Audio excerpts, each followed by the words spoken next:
നമസ്കാരം. ADM നവീൻ ബാബുവിന്റെ മരണവുമായി ബന്ധപ്പെട്ട് പി ദിവ്യ കുരുങ്ങി പ്രതിസ്ഥാനത്ത് നിൽക്കുമ്പോൾ അവിടെ നിന്ന് രക്ഷിച്ചെടുക്കാൻ വേണ്ടി, പ്രതിസ്ഥാനത്ത് ആകാതിരിക്കാനും രക്ഷിച്ചെടുക്കാനും വേണ്ടി പ്രശാന്ത് എന്ന ഒരു വ്യക്തി നടത്തിയിട്ടുള്ള ഒരു പരാതിയെ കുറിച്ച് നമുക്ക് ഇതിനു മുമ്പ് അറിയാം.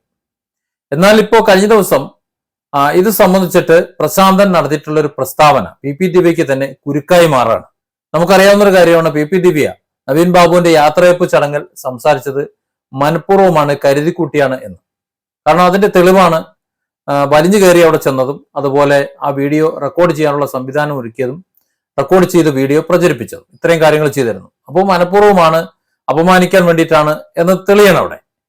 എന്നാൽ അതിനുശേഷം നവീൻ ബാബുവിന്റെ മരണം സംഭവിക്കുമ്പോൾ ആ മരണത്തിൽ പി ദിവ്യക്ക് പങ്കില്ല എന്ന് വരുത്തി തീർക്കാൻ, അല്ലെങ്കിൽ ഒരു പ്രതിരോധം തീർക്കാൻ വേണ്ടിയിട്ടാണ് പിന്നീട് മുഖ്യമന്ത്രിക്ക് പരാതി കൊടുത്തു എന്ന പേരിൽ പ്രശാന്തന്റെ ഒരു പരാതി പുറത്തു വരുന്നത്. ആ പരാതിയാണ് തിരുവനന്തപുരത്ത് വെച്ച് പാർട്ടി നേതാക്കളോ പാർട്ടി പ്രവർത്തകരോ ഓരോ ഓഫീസിൽ വെച്ചോ എവിടുന്നോ തയ്യാറാക്കിയതാണെന്നും, പ്രശാന്ത് എന്നെഴുതുന്നതിന് പകരം പ്രശാന്തൻ എന്നെഴുതിയെന്നും, പ്രശാന്തിന്റെ ഒപ്പിന് പകരം അവിടെ ആരോ ഇട്ടപ്പോ ഒരു പ്രശാന്തന് ഒരു കള്ള ഒപ്പിട്ട് കൊടുത്ത് ആ പരാതി കൊടുത്തു എന്നും. എന്നാൽ പിന്നീട് അങ്ങനെ ഒരു പരാതി തന്നെ ഇല്ല എന്ന നിലയിലേക്ക് വരികയും ചെയ്തത്. കാരണം പരാതി കള്ളപ്പരാതിയാണെന്ന് തെളിയുമ്പോൾ പിന്നെ ആ ഒരു പരാതി മുങ്ങുന്നതാണ് നല്ലത് എന്നൊരു ഷവർക്ക് തോന്നിയിട്ടുണ്ടാവും. ഏതായാലും അത് സംബന്ധിച്ചുള്ള ഒരു പരാമർശമാണ് മീഡിയക്കാരുടെ ചോദ്യങ്ങൾക്ക് മറുപടിയായി പ്രശാന്ത് പറഞ്ഞത്. ഇവിടെ നമ്മൾ ഏറ്റവും മനസ്സിലാക്കേണ്ട ഒരു കാര്യം, ഈ പ്രശാന്ത് ഒരു സാധാരണക്കാരനല്ല, അദ്ദേഹം പാർട്ടിയുടെ ആള് തന്നെയാണ്. അദ്ദേഹം മീഡിയക്കാരോട് പറഞ്ഞത് ആ പരാതി തന്റെ പരാതി തന്നെയാണ്, താൻ കൊടുത്ത പരാതി തന്നെയാണ്. ആ പരാതി പറഞ്ഞിട്ടുള്ള ഒപ്പ് അതും തന്റേത് തന്നെയാണ്. ഇവിടെ വീണ്ടും സംശയമുയരാണ്. ഈ പെട്രോൾ പമ്പിന് വേണ്ടി ആ സ്ഥലം അത് പാട്ടത്തിനടുത്തുമായി ബന്ധപ്പെട്ട പാട്ടച്ചീട്ടിൽ ഒപ്പിട്ടിരിക്കുന്നത് പ്രശാന്ത്. അതുപോലെ ഈ പറഞ്ഞ മുഖ്യമന്ത്രിയുടെ ഓഫീസിലേക്ക് പരാതി കൊടുത്തു എന്ന് പറയുന്ന അതിലും ഒപ്പിട്ടേക്കുന്നത് പ്രശാന്ത്. പക്ഷെ ഈ രണ്ട് ഒപ്പും വ്യത്യാസമാണ്. ഇവിടെ പ്രശാന്താണ് പാട്ടച്ചീട്ട് കരാറിൽ വെച്ചിട്ടുള്ളെങ്കിൽ അവിടെ പരാതി എഴുതിയത് പ്രശാന്തനാണ്. ഇവിടെ പ്രശാന്താണ് ഒപ്പുവെച്ചിട്ടുള്ളെങ്കിൽ അവിടെ പ്രശാന്തനാണ് ഒപ്പുവെച്ചിട്ടുള്ളത്. അപ്പൊ സ്വാഭാവികമായിട്ട് ഈ വ്യത്യാസമുണ്ട്. പ്രത്യക്ഷത്തിൽ ഇത് ഒന്ന് തന്നെയാണെന്ന് തോന്നുമെങ്കിലും രണ്ടും രണ്ടൊപ്പായതുകൊണ്ട് പ്രശാന്ത് പറയുന്നത് ഈ രണ്ടൊപ്പും തൻ്റേത് തന്നെയാണ്, തനിക്ക് രണ്ടൊപ്പ് ഉണ്ട് എന്ന് തന്നെയാണ്. അപ്പോൾ സ്വാഭാവികമായിട്ട് സംശയിക്കണം, തിരുവനന്തപുരത്ത് അദ്ദേഹം ഒരു സർക്കാർ ജോലിയിലാണ്, അല്ലെങ്കിൽ സർക്കാരിന്റെ കീഴിൽ ജോലിയിലാണ് എന്ന് പറയുമ്പോൾ അദ്ദേഹത്തിന് ഒരു പെട്രോൾ പമ്പ് നടത്താൻ അനുമതി ഉണ്ടാവില്ല എന്ന് പറയുമ്പോൾ തിരുവനന്തപുരത്ത് പക്ഷേ മറ്റേതെങ്കിലും ഒരു പ്രശാന്തനോ ആയിരിക്കും ജോലി ചെയ്യാമെന്ന് സ്വാഭാവികമായിട്ടും സംശയിക്കണം. അപ്പോൾ മറ്റൊരു ഒപ്പ് കൂടി അവിടെ നമുക്ക് പ്രതീക്ഷിക്കാം. ഏതായാലും പത്രക്കാർ ചോദിച്ച ചോദ്യത്തിന് ചൂടായിക്കൊണ്ട ഒപ്പുകൾ തൻ്റേത് തന്നെയാണ് എന്നാണ് പ്രശാന്തൻ പറഞ്ഞത്. ഈ ഒരു പരാതി നമുക്കറിയാലോ, പ്രശാന്തൻ പറഞ്ഞിട്ടുള്ള ഈ ആരോപണം, ഈ കൈക്കൂലി കൊടുത്തു, അതായത് 98,500 രൂപ കൈക്കൂലി നവീൻ ബാബുവിന് കൊടുത്തു എന്നുള്ള ആ ആരോപണത്തിൽ അധിഷ്ഠിതമാണ് നവീൻ ബാബുവായിട്ടുള്ള എല്ലാ വിഷയങ്ങളും. നേരത്തെ അങ്ങനെയല്ലായിരുന്നു. പക്ഷെ പി ദിവ്യ പ്രസംഗിച്ചു പോന്നതിന് ശേഷം അങ്ങനെ ആയി തീർന്നു.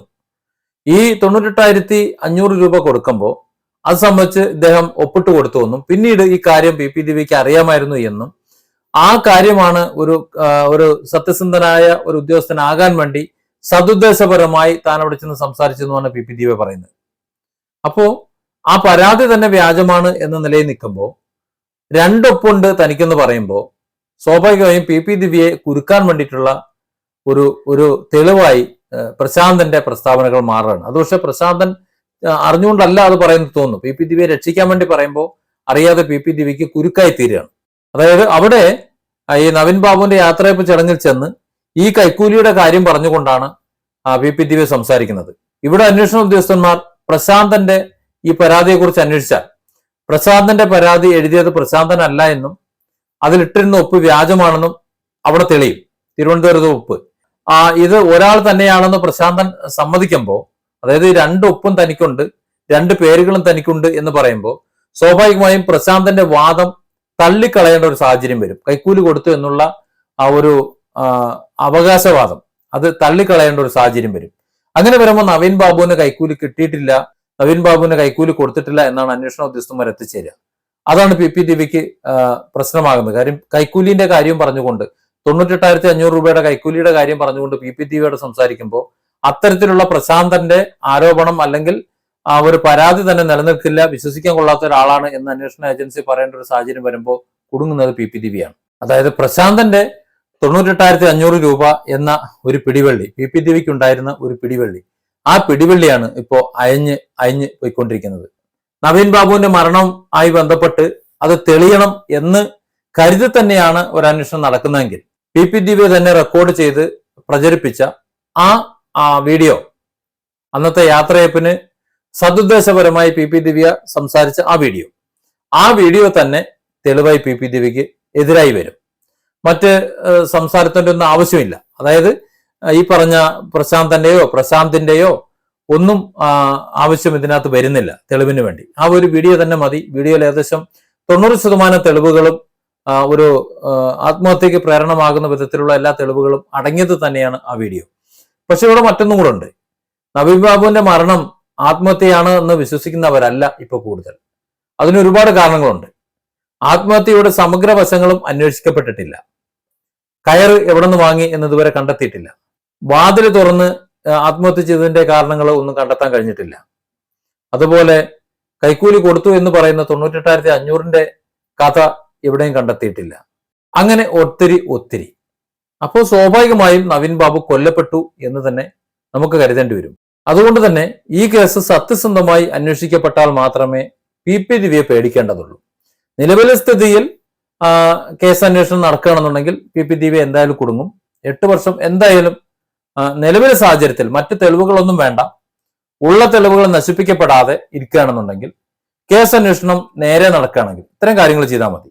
പോലീസ് ഇതുവരെ സംഭവിച്ചിട്ടുള്ള കാര്യങ്ങൾ അതേപോലെ തന്നെ റിപ്പോർട്ടിൽ എഴുതുകയും ആ വീഡിയോകൾ പുതിയ BNS പ്രകാരം അത് തെളിവാണല്ലോ, അപ്പോൾ ആ വീഡിയോ ദൃശ്യങ്ങൾ തെളിവുകളായി എടുക്കുകയും ചെയ്താൽ പി ദിവ്യക്ക് രക്ഷയില്ല.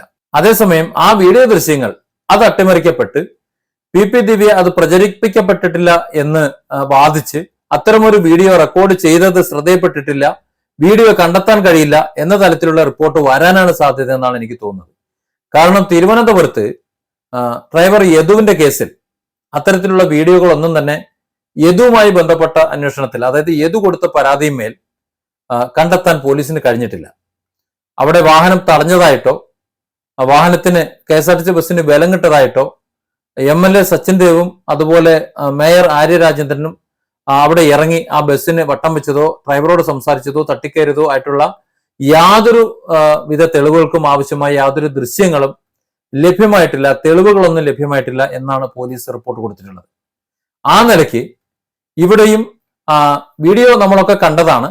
തിരുവനന്തപുരത്തെ പോലെ വട്ടം വെച്ചതും കാർ വട്ടം വെച്ചതും സീബ്ര ക്രോസിംഗിൽ നിർത്തിയതും ഒക്കെ നമ്മൾ കണ്ടതാണ്. അതുപോലെ തന്നെ നമ്മൾ ഇവിടെ ഈ പി ദിവ്യ പ്രസംഗിച്ചതും ആ പ്രസംഗത്തിന്റെ പൂർണ്ണ രൂപവും അതിലെ ആക്ഷേപ വരികളും ഒക്കെ മലയാളക്കാരെ ഒന്നായി കേട്ടതാണെങ്കിലും അത്തരത്തിലൊരു വീഡിയോ റെക്കോർഡ് ചെയ്തതായിട്ടോ അത് പ്രചരിപ്പിക്കപ്പെട്ടതായിട്ടോ ഒരുപക്ഷെ പി ദിവ്യ അവിടെ ചെന്നതായിട്ടോ തെളിവ് ഹാജരാക്കാൻ പോലീസിന് കഴിഞ്ഞില്ല എന്നുണ്ടെങ്കിൽ പി ദിവ്യ രക്ഷപ്പെട്ടേക്കും.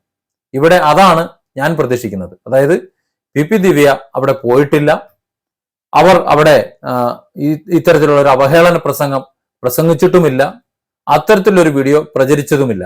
അതുകൊണ്ട് തന്നെ പി ദിവ്യ കുറ്റം ചെയ്തു എന്നതിന് യാതൊരു തെളിവുമില്ല. ഇനി വരാൻ പോകുന്ന റിപ്പോർട്ട് അങ്ങനെയായിരിക്കും. പ്രശാന്തൻ ഇവിടെ കൊടുക്കാൻ പോകുന്നു അല്ലെങ്കിൽ കൊടുക്കാൻ നോക്കുന്നു എന്നൊക്കെ പറയുമ്പോൾ അതൊരു പക്ഷേ ഇത്തരത്തിലുള്ള ഒരു പോക്കിന് മറയിടാൻ വേണ്ടിയിട്ട് മാത്രമാണ് അല്ലെങ്കിൽ ഇത്തരത്തിലുള്ള ഒരു ചിന്ത ജനങ്ങൾ ചിന്തിച്ച് സംസാരിക്കാതിരിക്കാൻ വേണ്ടി ഒരു മറയിടുകയാണ് എന്ന് മാത്രമേ എനിക്ക് തോന്നുള്ളൂ.